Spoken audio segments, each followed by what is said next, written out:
183. Methodology and African prehistory. Means of exchange and for the making of gifts. Anyone could extract it, but no one could keep nuggets of over a certain size for himself. Any nugget over the standard weight was given back to the god and went to swell the royal gold, a sacred store which the kings themselves had no right to draw from. In this way certain royal treasures were handed down intact until the European occupation. Since the earth was supposed to belong to God, the man could not own land, he only had rights of usufruct.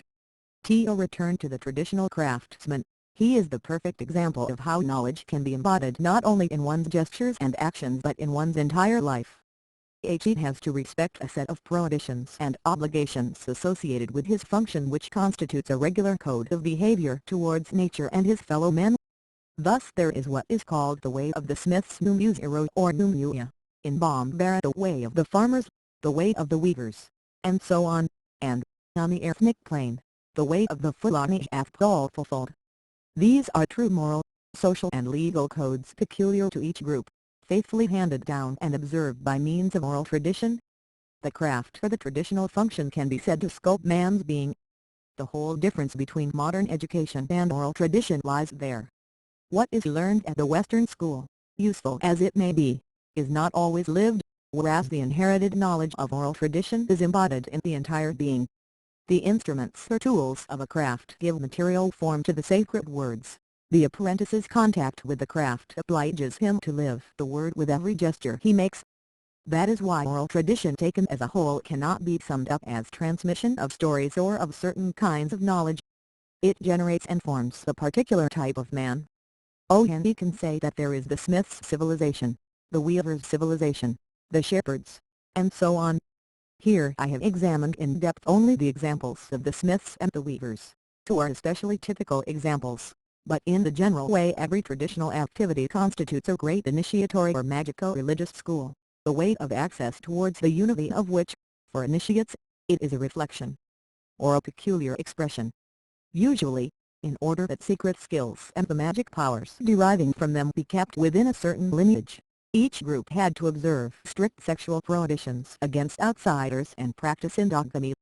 Endogamy, then, is due not to an idea of untouchability but to the desire to keep ritual secrets inside the group. Once we know this, we can see HOW's narrowly specialized groups relating to sacred functions gradually led to the notion of caste as it exists today in the African savannah. WR and the nobleman make the captive, says the adage. But it is GODWHO made the craftsman the knight amicula / the notion of higher or lower castes, therefore, is not based on a traditional sociological reality. It made its appearance in the course of time, in certain places only, probably in consequence of the appearance of part. 184. The living tradition. Particular empires in which the warrior function reserved to noblemen conferred a kind of supremacy on them. In the distant past the notion of nobility was probably different, spiritual power took precedence over temporal. In those days it was the Silate Fulani master initiates and not the Ardos hetman, kings who governed Fulani communities. Contrary to what some have written or supposed, the smith is much more feared than scorned in Africa. First son of earth, master of fire, manipulator of mysterious forces, he is dreaded above all for his power. At any rate, tradition made it obligatory on the nobles to provide for the maintenance of the caste or knight amicula classes. Knight amicula in Bambara, the full word is pipe. These classes enjoy the prerogative of being able to obtain goods or money not by asking to be paid for work but by claiming the privilege which the noble cannot refuse. In the Ndee tradition, which centers in Mali but covers more or less the whole territory of the old Bafur, that is, former French West Africa with the exception of the forest zones and the eastern part of Niger, the persons belonging to a caste, or knight amicula, include Idhe Smith Numu in Bambara, Balo in Fulfilled, Tudhe Weaver Tnabo, in both Fulfilled and Bambara, 3Dhe Woodworker both woodcutter and joiner, Saki in Bambara, Labo in Fulfilled, 4Dhe Leather Worker Garanki in Bambara, Saka in Fulfilled, 5Dhe Public Entertainer Diley in Bambara, in Fulfilled he is designated by the general NAME for a knight amicula or MPMBER of a caste, that is, He is better known, perhaps, by the French and AME for him, riot. Although strictly speaking there is no notion of superiority, the four craftsman classes of Nyamakula have precedence over the Daily class, because they each involve initiation and a special skill and field of knowledge. The H.E. Smith ranks highest, followed by the weaver, their crafts being the most initiatory. Members of these two classes may intermarry, since the WOMEN in both are traditional potters and therefore share the same women's initiation. In the MEND classification the craftsmen Nyamakulas always go by threes. There are three kinds of smith: Numu in Bombara, Pelo in Fonte mining smith or smelting smith, Who extracts mineral ores and smelts metal. The great initiates among these smiths can also work at the forge. BDHE blacksmith, who works at the forge but does not extract ore. CDHE worker in precious metals or jeweler, WHO is usually attached to a chief or noble and so may be found in the outer courtyard of his palace. 185. Methodology and African prehistory. There are three kinds of weaver model. ADHE wool weaver, the most highly initiated. The HE designs on blankets are always symbolic and are associated with the mysteries of numbers and of cosmogony. Every design has a NAME. Beat the Kurta weaver, WHO weaves huge blankets, mosquito nets and cotton hangings that may be 6 meters long, with an endless variety of motifs. I have seen some with 165. Each motif has a name and a meaning. The name itself is a symbol that stands for many things. CDHECOMMON weaver, WHO makes simple lengths of white cloth and is not involved in a high degree of initiation. It sometimes happens that ordinary weaving is done by noblemen. For instance, certain Bombara work lengths of white cloth without being of the weaver caste. But they are not initiates and may not weave kirka, wool or mosquito nets. There are three kinds of woodworker: Saki in Bombara, Labo in Fold. ADHE maker of mortars, pestles and sacred statuettes. The HE mortar, in which sacred medicines are pounded, is a ritual object made only from particular kinds of wood. As in the smithy, the two fundamental forces are symbolized here. The mortar, like the anvil, represents the feminine pole, and the pestle, like the HMMER, the masculine. Sacred statuettes are MDE of the COMMEND of a doma. Innovate WHO will charge them with sacred energy for some particular use. Besides the charging ritual, the choosing of the wood and the cutting, too, must be carried out under special conditions known only to the woodcutter. The HE craftsman in wood cuts the wood he needs himself. Therefore he is also a woodcutter, and his initiation is linked with knowledge of the secrets of plants and the bush. Since the tree is regarded as alive and as inhabited by other living spirits, it may not be felled or cut up without particular ritual precautions known to the woodcutter. Be the maker of wooden household utensils or furniture. CDHE maker of dugout canoes. The HE canoe maker must further be initiated into the secrets of water. In Mali, the SOMONO, WHO have become fishermen without belonging to the Bozo people, have also begun to manufacture dugouts. They are the MEN1Cs working on the banks of the Niger between Kulakaro and Matai. There are three kinds of leather worker: Garanki in Bombara, Saka in Fold. 186. The living tradition. ADHE one who makes shoes. BDHE one who makes straps, reins, bridles, etc. CDHE one WHO makes saddles, horse collars, etc. Leather work, too, involves initiation, and the Granki often has the reputation of being a witch. Hunters, fishers and farmers correspond not to castes but rather to ethnic groups. Their activities are among the most ancient in human society.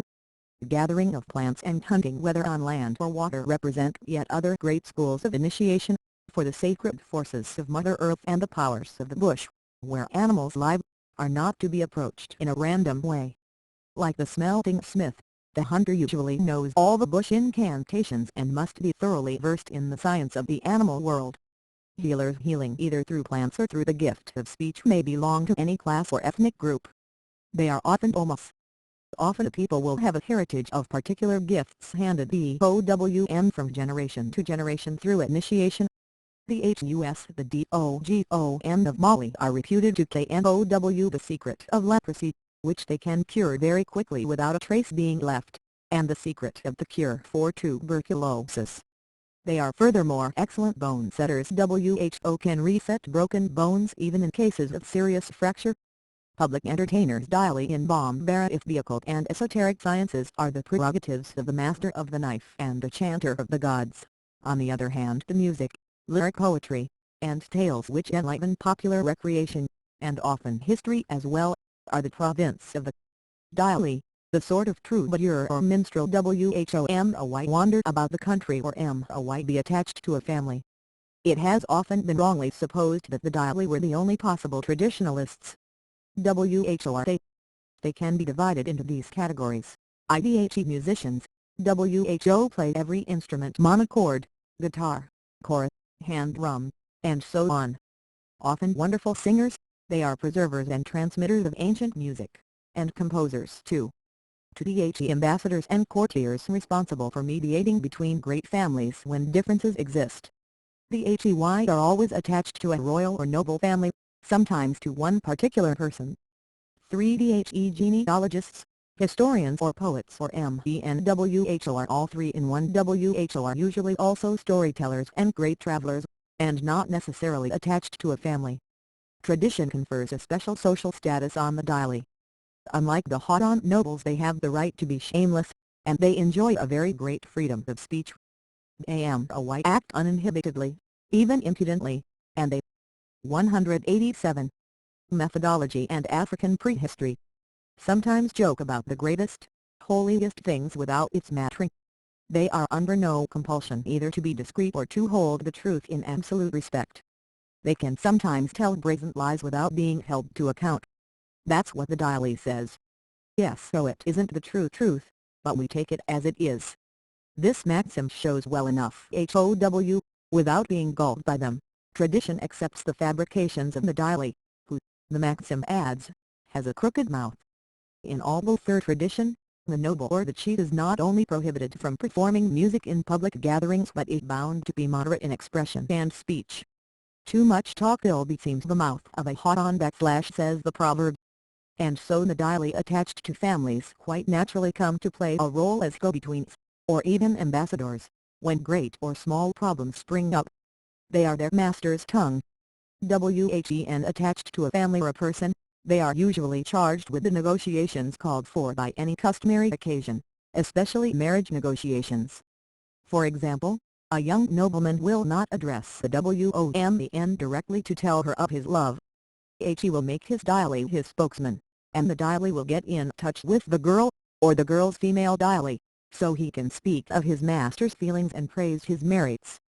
Since African society is fundamentally based on dialogue between individuals and discussion between communities or ethnic groups, the daily are the natural active agents in these exchanges. Authorized to have two tongues in their mouth, they can if need be unsay what they have already said without being held to strict account. This would be impossible for a noble, who is not allowed suddenly to go back on his word or change his decision. The daily will even shoulder responsibility for a fault he has not committed in order to remedy a situation or save face for the nobles. It is the old wise men of the community that their secret conclaves who have the grave duty of looking at things through the right spectacles, but it is up to the daily to make what the wise men have decided and ordained actually work. Trained to gather and give out information, they are the great carriers of news, but frequently scandalmongers also. Their Bombara name, daily, means blood. And indeed like blood they circulate in the body of society, which is cured or falls ill accordingly as they temper or exacerbate conflicts with their words and songs. I should say at once, though, that all this is a matter of general characteristics only and that the daily are not all necessarily impudent or shameless. Far from it. Among them there are MBNs who are called daily kings. These are in no way second to noblemen when it comes to courage, morality, virtues and wisdom, and they never abuse the rights they have been granted by custom.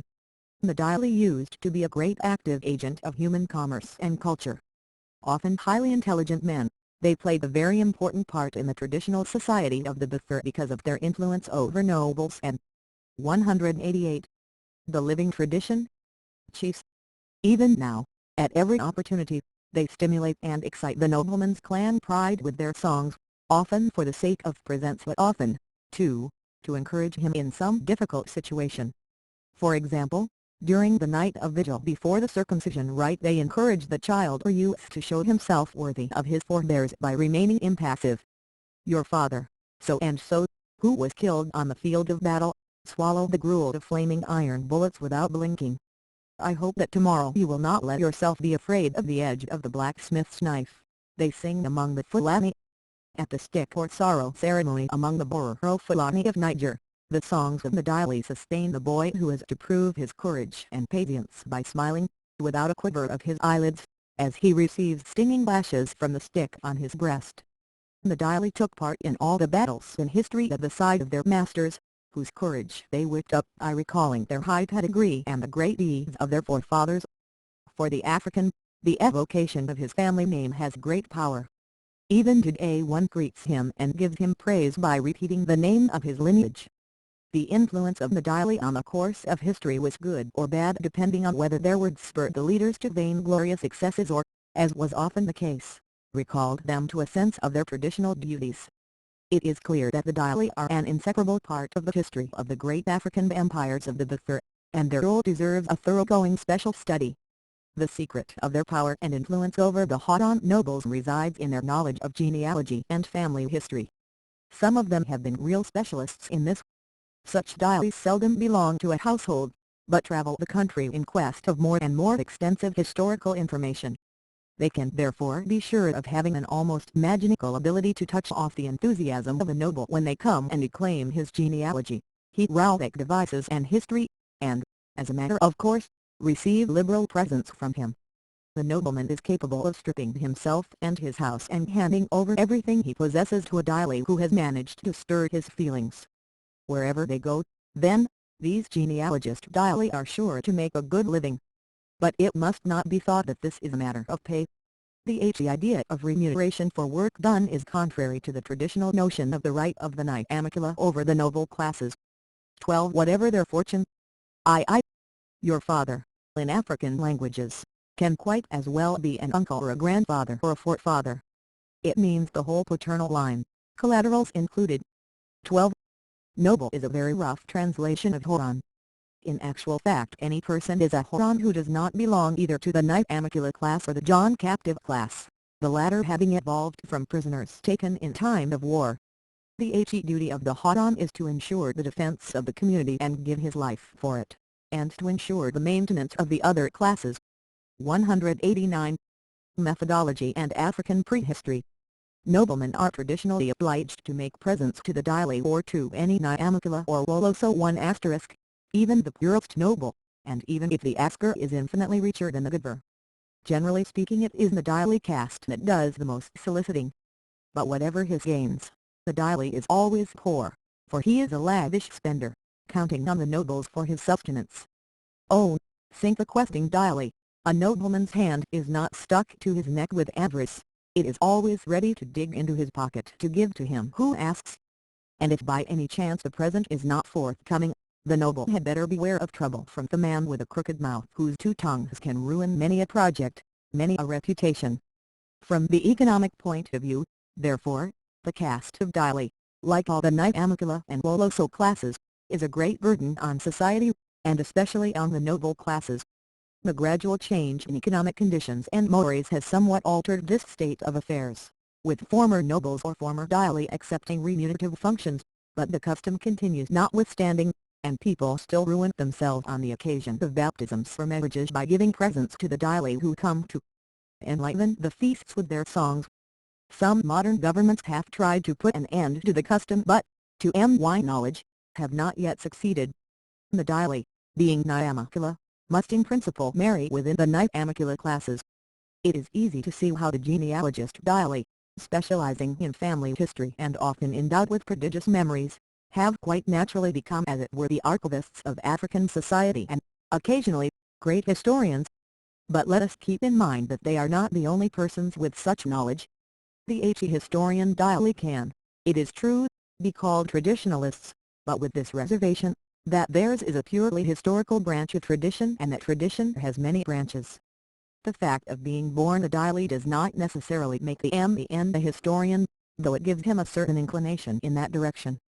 Nor does it make him learned in traditional matters, one who has knowledge, far from it.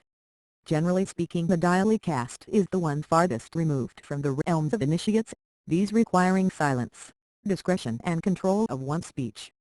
The opportunity of becoming masters of knowledge is not closed to them, however, any more than to anyone else.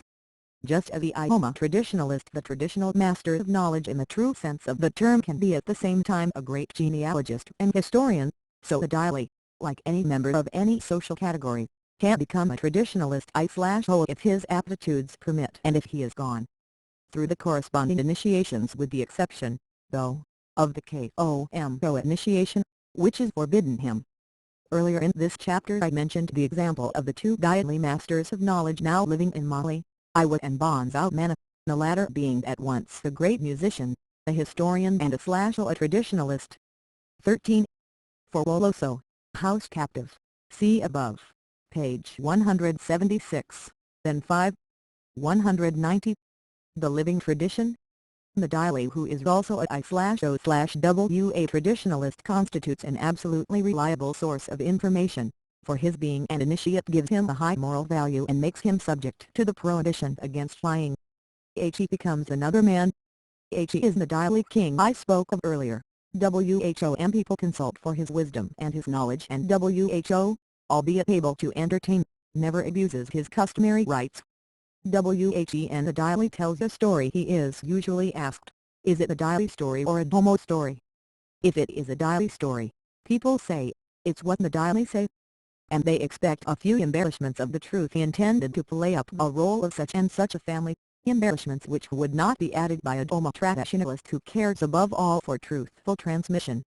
We have to distinguish. When we are in the presence of a historian dialy, we have to ascertain whether he is an ordinary dialy or a homo dialy. And yet it has to be admitted that the factual basis is hardly ever changed. It serves as a springboard for poetical or panegyrical displays which, if they do not falsify, at least decorate it. A misunderstanding which still has its sequel in some French dictionaries ought to be cleared up. The French took the dialy, whom they called a griot, to be a witch sorcier, which was not the case. 14. It can happen that a dialy is a kortiki, caster of a bad lot, just as it can happen that a dialy is a homo, traditional knower, and that not because he was born a dialy but because he has been initiated and gained his proficiency, good or bad, at the school of some master of his art. The misunderstanding probably arises from the ambivalence of the word griot, which the French sometimes use for all Nyamakula who include the dialy among others, and, more often, for the dialy caste only. Tradition has it that the Nyamakula are all Sabah, Sabah meaning I am the versed in hidden knowledge known only to initiates, the sort of occultist. Tradition excludes from this designation the dialy, who do not lead the life of proper initiates. Therefore it is the Kritipsemti and Nyamakula who are Sabah. The Mongthese, the Garanki, the leather worker, does have the reputation of being a Sabah, a witch, in the bad sense. I am inclined to think that the first European interpreter confused the two terms Sabah and Sabaga, which are close in pronunciation, and that the ambivalence of the term griot did the rest. Since tradition declares that all Nyamakula are Sabah occultists, these. 14. Translator's note: griot is given in the Standard French Dictionary, Robert 1969, as a word of unknown origin meaning a West African Negro belonging to a special caste. The griots, often chosen by princes to be their advisors, are at once poets, musicians, singers and witches. English language works on the people of former French West Africa occasionally use griot, but it remains a rare and foreign word. It is in neither the OED nor Webster. Griot is a familiar word in France, and M.R. A. Hampatebach, who wrote this chapter in French, uses it throughout. But since, as he explains, it is misleading, and since it is quite as strange to the general English reader as the African word dialy, the latter is used to this English version. 191. Methodology and African prehistory. Interpreters must have understood all Nyamakula are Sabaga witches which, because of the double usage, collective or particular, of the word griot, became all griots are witches. Hence the misunderstanding. Be that as it may, the dialy's importance lies not in any powers of sorcery he may have but in his part in managing speech, which, if one comes down to it, is another form of magic.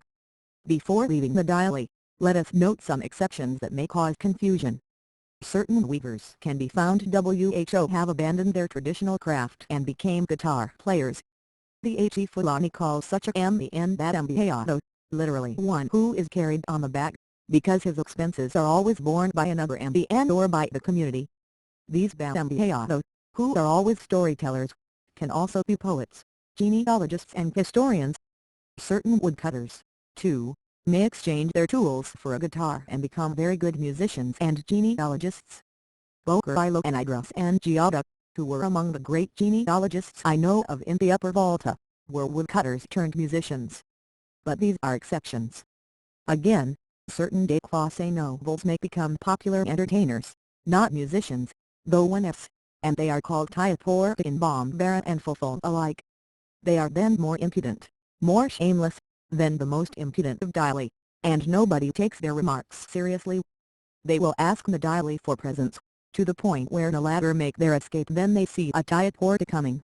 While generally speaking music is the Dili's great speciality, there is also a ritual music played by initiates and accompanying ritual ceremonies or dances. The instruments of this sacred music are then true cult objects which make it possible to communicate with invisible forces.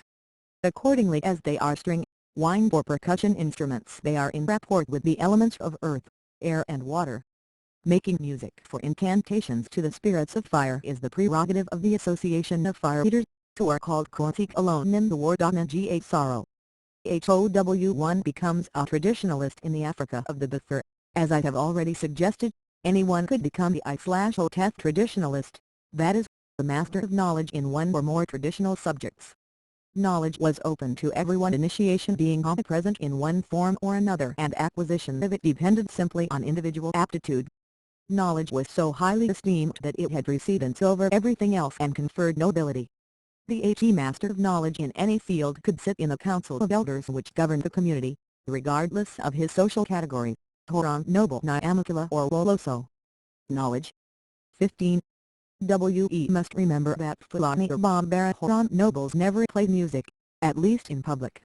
The Tyapor have in general kept up this custom. I see too. The living tradition knows neither race nor the paternal doorway the clan. It ennobles its man, says the proverb. African education was not systematic like European schooling. It was dispensed throughout life. Life itself was education. In the Bithur, until he was 42, the man was supposed to be at the school of life and had no right to speech in meetings, save exceptionally. He was supposed to be still listening and deepening the knowledge he had been receiving since his initiation at the age of 21. At 42, he was deemed to have assimilated and deepened the instruction received from youth on. He acquired the right to speak in assemblies and became a teacher in his turn, to give society back what he had received of it. But that did not prevent his continuing to learn from his elders, if he so wished, and soliciting their advice. An old man can always find an older or wiser man than himself, to ask for additional information or for an opinion. Every day, they say, the ear hears what it has never yet heard. Thus education could last a whole lifetime. After learning his craft and following the relevant initiation, the young Krapsem Nyamakula, ready to fly with his own wings, would usually go from village to village, to increase his sum of knowledge by learning from new masters. He who has not traveled has nothing seen, people say. So he would go from workshop to workshop, covering as much of the country as he could.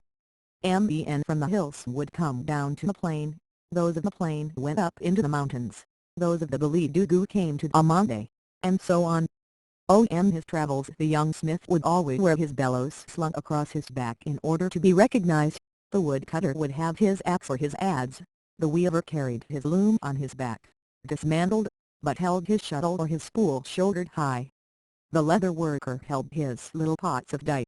When the young man arrived at a big village where craftsmen lived in separate groups, by guilds, people would automatically lead him towards the leather worker's quarter, or the weaver's etc.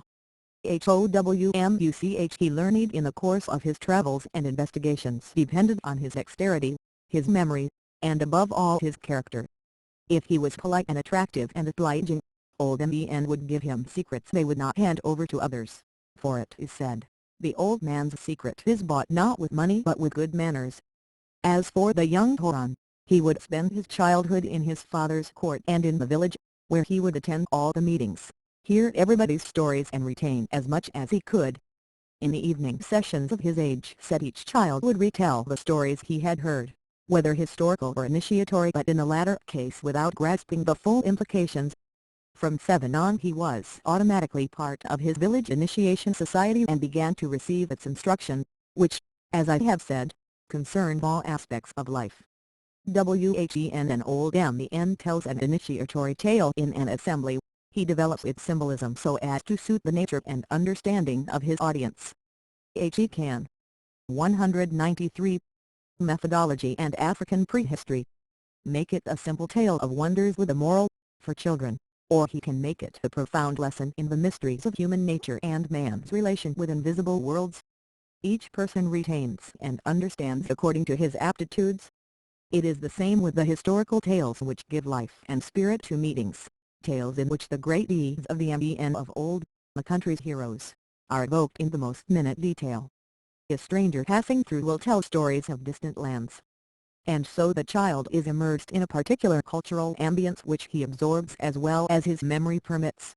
His days are marked by history, stories, fables, proverbs and maxims. As a rule the young Horan does not go abroad, since he is destined for the defense of his country. He works with his father, who may be a farmer or a garment maker or be in any other activity reserved for the Horan class. If he is a Fulani, he moves about with his parents' camp, soon learns to tend the herd all alone out in the bush, night and day, and receives the Fulani initiation associated with the symbolism of cattle. Generally speaking, one does not become a flash or a traditionalist by staying in one's village.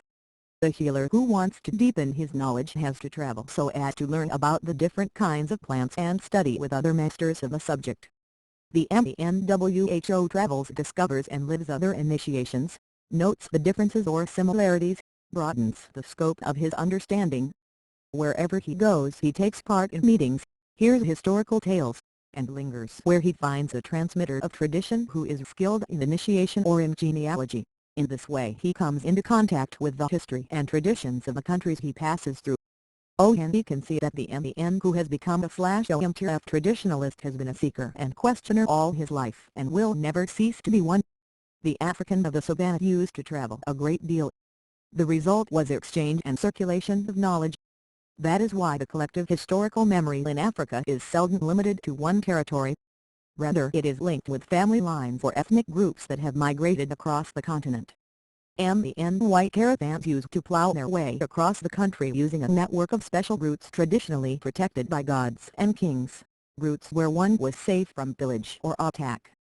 To do otherwise would have meant exposing oneself either to a raid or to the risk of violating, unawares, some local taboo and paying the consequences dearly. Upon arrival in a strange country travelers would go and entrust their heads to some man of standing. WHO would thereby become their guarantor, for to touch the stranger is to touch the host himself. The great genealogist is necessarily always a great traveler. While a Daily may rest content with knowing the genealogy of the particular family he is attached to, for a true genealogist, Daily or no, to increase in knowledge he is to travel about the country to learn the main ramifications of an ethnic. 194. The living tradition. Group and then go abroad to trace the history of the branches that have emigrated.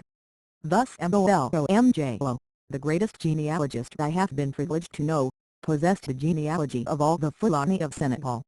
In his great age no longer allowed him to go abroad. He sent his son Madouom to carry on his survey of the Fulani families that had migrated through the Sudan Mali with all Haj Umar.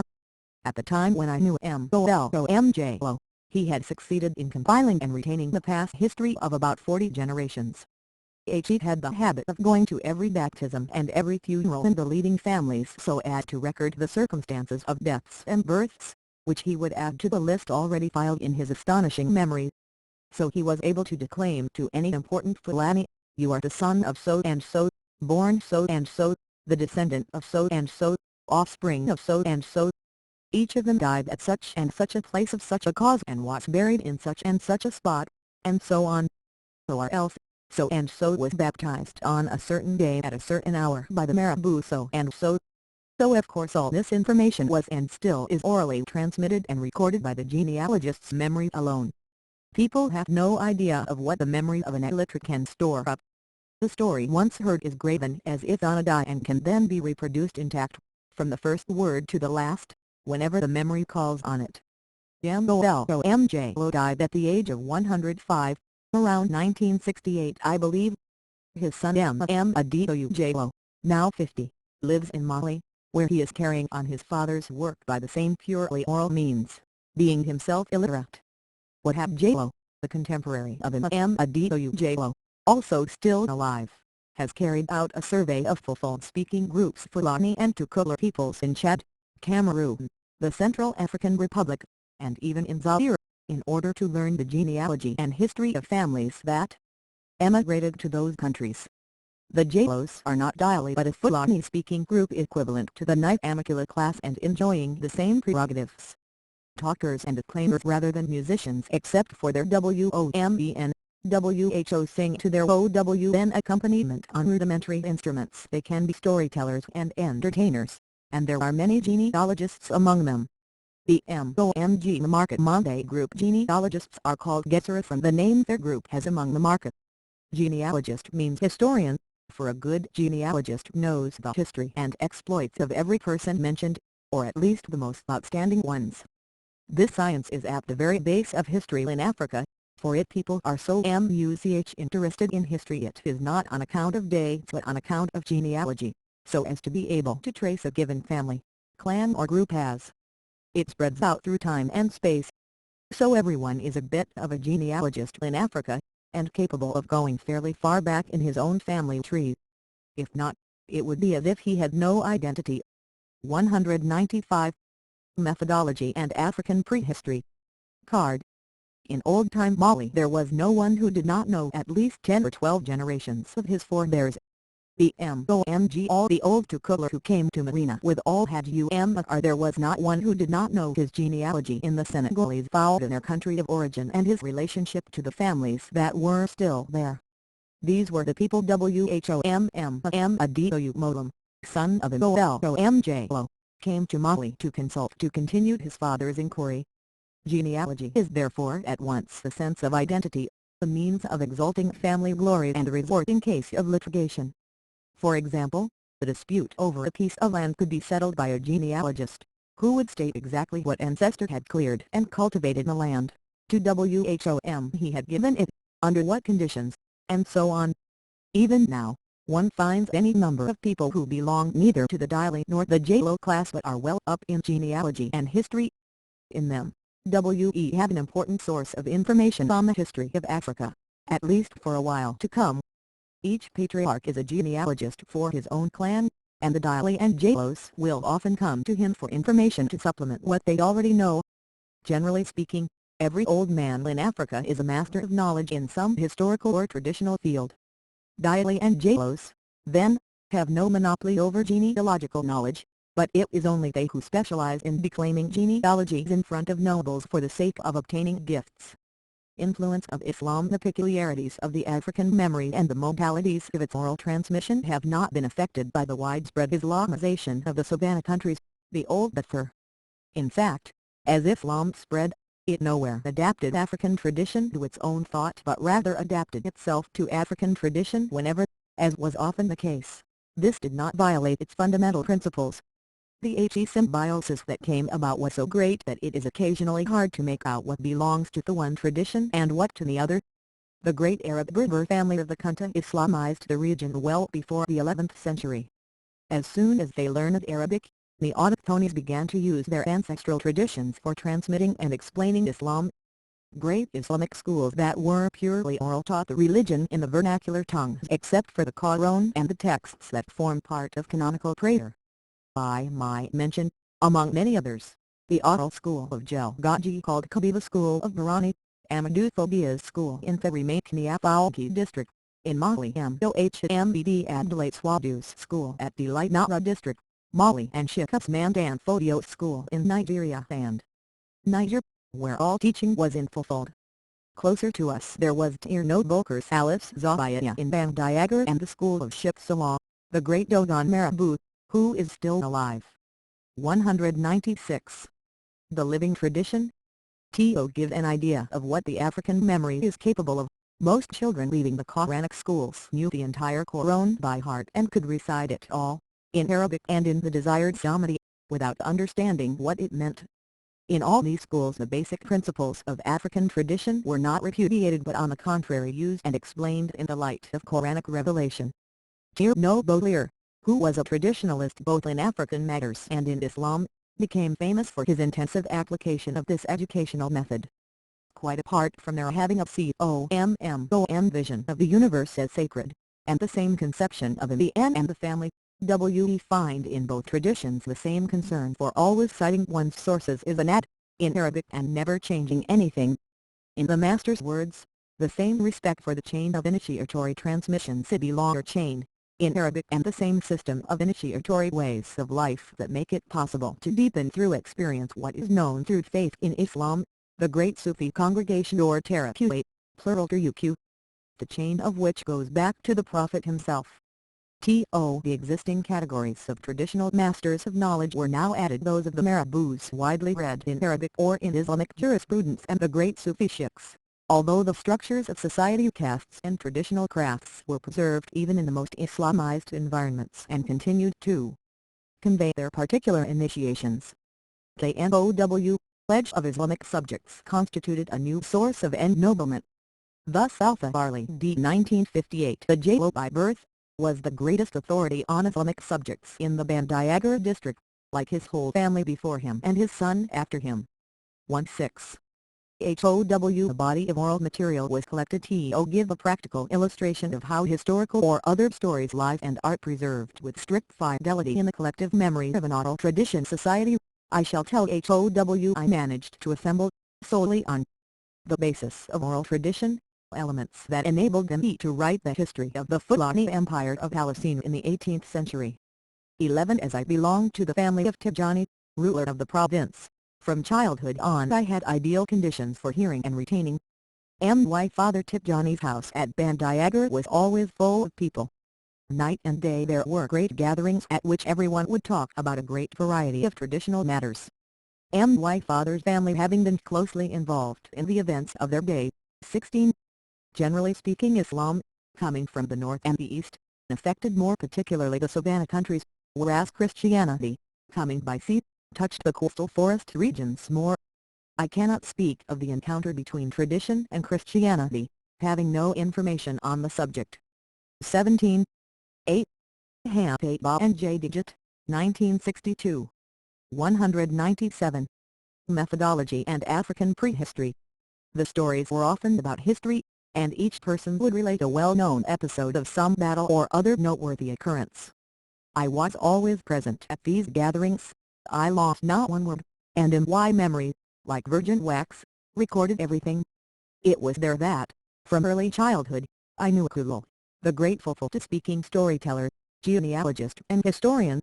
I followed him about everywhere and learned many tales and stories which I would proudly tell over again to the boys in my age set, to the point where they nicknamed them the Amkulu, which means little Kulu. As the result of circumstances beyond my control I went with my family to many countries, where I was always able to be in touch with great traditionalists. Thus when my father was obliged to live in Bukuni, where Kulu had followed us, I made the acquaintance of the great Bambara Danfosine, and later of his younger brother Latif.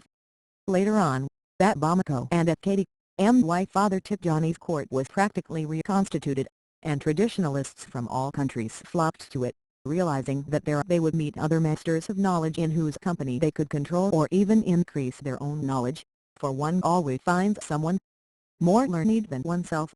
That was where I began to learn a good deal about the history of the Fulani Empire of Makina, both in the Mapinaka version, that is, the version of people originating in Makina, partisans of the Sheiko Amadou family, and in the version of the Tukulur, their antagonists, and also in the version of other peoples Bambara, Market, Sarakol, Songhai, and so on who had taken part in what happened, or been present. Starting, then, from a well-prepared personal position, I set out to collect information systematically. My method consisted of recording stories first of all without caring about truthfulness or possible exaggeration. Next, I compared the Mapinanka stories with those of the Tukula or the other peoples involved. One can always do this, find groups in every region whose stories will provide a control for statements made by the principals. It was a long task. Gathering information took me over 15 years. It meant journeys that took me from the Fonte de Jalan Senegal to Kano, Nigeria, so that I could retrace the routes both Shiiko Amadou and Al-Hajj had followed in all their travels.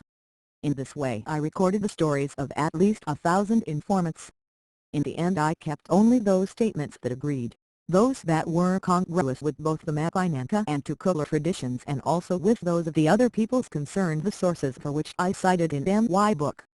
I found that on the whole my 1,000 informants had respected the truth of events. The thread of the story was everywhere the same. The differences, which affected only minor details, were due to the quality of the reciter's memory, or his particular spirit. Depending on what ethnic group he belonged to, he might tend to minimize certain defeats or try to find some excuse for them. But he did not change the basic data. Under the influence. 198. The living tradition of the musical accompaniment, a storyteller might let himself be a trifle carried away by his enthusiasm, but the general outline remained the same: places, battles, victories and defeats, meetings and parleys, things said by the chief characters, and so forth. That experience proved to me that oral tradition was perfectly valid from the scholarly point of view. Not only is it possible to compare the versions of different peoples, as I did, to exercise a control, but society itself exerts a permanent auto-control. Then the reciter could allow himself to change the facts, for there would always be comrades or elders in his entourage who would immediately pick up the error and call him a liar to his face, a greatly injurious accusation. Professor Montiel once mentioned me as having reported in the history of the Fulani Empire of Makina stories which his father had collected 50 years earlier and not one word of which had varied. That gives some idea of the fidelity with which data are preserved in oral tradition. Characteristics of the African memory among all the peoples of the world. It has been found that those persons who do not write have the most highly developed memory. I have given the example of genealogists able to retain an unbelievable mass of data, but one could also adduce the example of certain illiterate businessmen. I still know many such handling deals that may involve tens of millions of francs, lending to many persons as they travel about, and keeping in their head the most accurate account of all these movements of merchandise and money without the slightest written note and without making the slightest mistake. The datum to be remembered is in print on the traditionalist's memory at one stroke as on virgin wax, and there it remains, constantly available, in its entirety. 18. One peculiarity of the African memory is its restoring the recorded event or story in its entirety, like a film that unreels from beginning to end, and restoring it in the present. It is a matter not of remembering, but of bringing up into the present a past event in which everyone participates, the person who is reciting and his audience. The whole art of the storyteller lies in that. Then no one is a storyteller unless he can report the thing as it happened, live in such a way that his hearers, like himself, become new living, active witnesses of it. Then every African is. 18. This phenomenon might be related to the fact that man's senses are most highly developed wherever he is to make intense use of them and are atrophied in modern life. For example, the traditional African hunter can hear and identify certain noises from several kilometers away. His sight is particularly keen. Certain persons can feel water, like diviners without wands. The desert wareg has a sense of direction that is close to miraculous. And so on. Whereas modern man, submerged in noise and information, sees his faculties gradually atrophy. It is medically proven that city dwellers hear less and less well. 199. Methodology and African prehistory. To some extent the storyteller, when a stranger arrives in a village, he boasts and says, "I am your stranger." They reply, "This house is open to you. Enter in peace." Then they say, "Give us news." Then he relates his whole history from the time he left home, what he has seen and heard, what has happened to him, and so on, and that in such a way that his hearers are with him on his travels and relive them with him. That is why the tense of a story is always in the present. In general, African memory records the whole scene, the setting, the characters, their words, even their clothing to the smallest detail. In the two Color War stories we know what embroidered bugle the great hero Amaraldondo wore in a given battle, who his groom was and what became of him, what the name of his horse was and what became of him, and so on. All these details give color to the story and help make the scene come alive. That is why the traditionalist cannot summarize, or can only do so with great difficulty. If he is asked to summarize a scene, for him that is the same thing as making it disappear. Then by tradition he has no right to do that. Every detail has its importance for the truth of the picture. He tells the story in its entirety or not at all. He will answer such a request with, "If you haven't time to listen to me, I'll tell the story some other day." In the same way, he is not afraid of repeating himself. Then no one gets tired of hearing the same story told over in the same words, as he has perhaps told it many times over already. Each time the whole film unreels again. The event is there, restored. The past becomes the present. Life is not to be summarized. At most, one can shorten the story for children if one has to, telescoping certain sequences, but then it will not be taken for true. In dealing with adults one relates a fact or one refuses to speak. This peculiarity of the traditional African memory, bound up in the context of oral tradition, is in itself a guarantee of authenticity. As for the memory of the traditionalists, especially the dogma traditionalists or masters who encompass vast fields of traditional knowledge, this is a veritable library in which the archives are not classified but are completely inventoried. For a modern mind it is chaos, but for traditionalists if there is chaos it is in the manner of molecules of water that mingle in the sea to form one living whole. In that sea they move with the ease of a fish. The intangible catalogue cards of oral tradition are maxims, proverbs, tales, legends, myths, etc., which may be skeleton outlines to be developed further or subject entries for didactic stories, old or improvised. For example, stories, especially initiation stories, have a basic thread which never varies but to which the narrator may add flourishes, development for teachings suited to the understanding of his listeners. It is the same with myths, which are digests of knowledge in synthetic form which the initiate may always elaborate or go into more deeply for his pupils. We must pay attention to the contents of myths and not catalogue them too quickly. Realities of very various orders are often concealed in them. 200. The living tradition. Sometimes they are even to be understood at several levels simultaneously. While some myths refer to esoteric knowledge and veil what they teach even as they pass it on down through the centuries, others may bear some relation to actual events. Take the example of Thanab, the mythical Fulani serpent. Legend traces its adventures and its migration through the African savanna from the Atlantic Ocean. Around 1921 the engineer Bilim, who was in charge of building the standing dam, was curious enough to follow the trail of the geographical clues in this legend, which he had learned from Adidija and Jaudu, a great Fulani knower.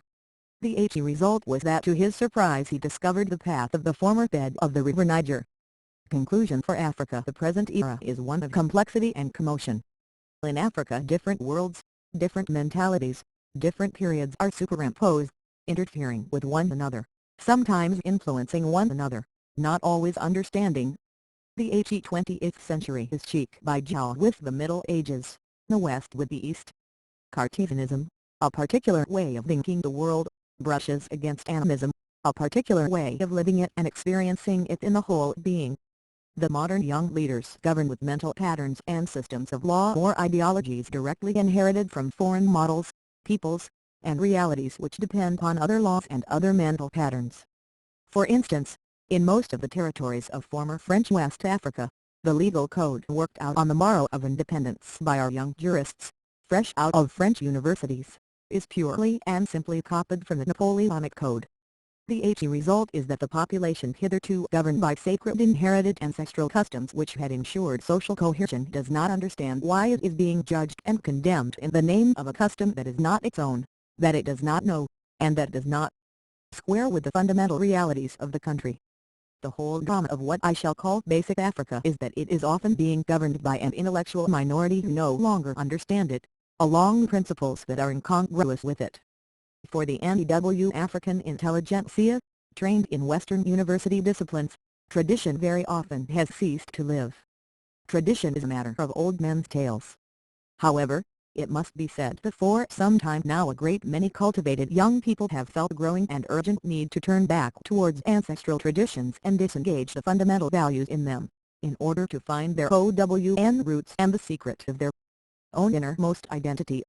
By contrast, in basic Africa, which is usually far from the big towns, those western islands, tradition has remained alive and, as I have indicated, a very great number of its representatives or repositories can still be found.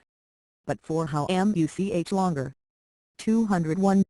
Methodology and African prehistory.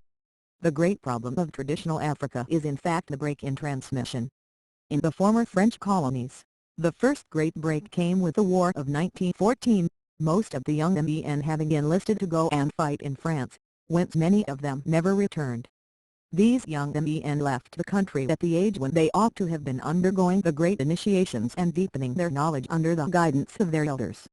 The fact that it was compulsory for important men to send their sons to white schools, so as to cut them off from tradition, also fostered this process. The major preoccupation of the colonial power was, understandably, to clear away autochthonous traditions as far as possible and plant its own conceptions in their place. Schools, secular or religious, were the essential instruments of this undermining. The modern education our young men have received since the end of the last war finished off the process and created a true phenomenon of acculturation. Initiation, fleeing the large towns, took refuge in the bush, where, because of the attraction of the large towns, and because of new needs, the old men found fewer and fewer docile ears to which they could transmit their teaching. For, in the stock phrase, teaching can only be given by the sweet-smelling mouth to the well-cleaned ear, that is, the keenly receptive ear. For oral tradition and all that bears on it, therefore, we stand today in the presence of the last generation of great repositories. That is why the work of collecting must be intensified over the next 10 or 15 years, after which the last great living monuments of African culture will have vanished, and with them the irreplaceable treasures of a peculiar education, at once material, psychological and spiritual, based on a feeling for the unity of life, the sources of which are lost in the mists of time. To succeed in this great work of collection, the researcher must arm himself with great patience and remember that he must have the heart of a dove, the skin of a crocodile, and the stomach of an ostrich. The heart of a dove, so as never to become heated or angry even if disagreeable things are said to him. If people refuse to answer his question, it is pointless to insist. He might as well go sit on another branch. The dispute here will have repercussions elsewhere, whereas a discreet departure will make him regretted and often lead to his being summoned back. The skin of a crocodile, so as to be able to lie down anywhere at all, on anything at all, without a fuss. And the stomach of an ostrich, so as to be able to eat no matter what without being disgusted or falling ill. But, most important condition of all, the researcher must be capable of renouncing the habit of judging everything according to his own criteria. To discover a new world one must be able to forget one's own, otherwise one merely carries that along with one and does not keep one's ears open.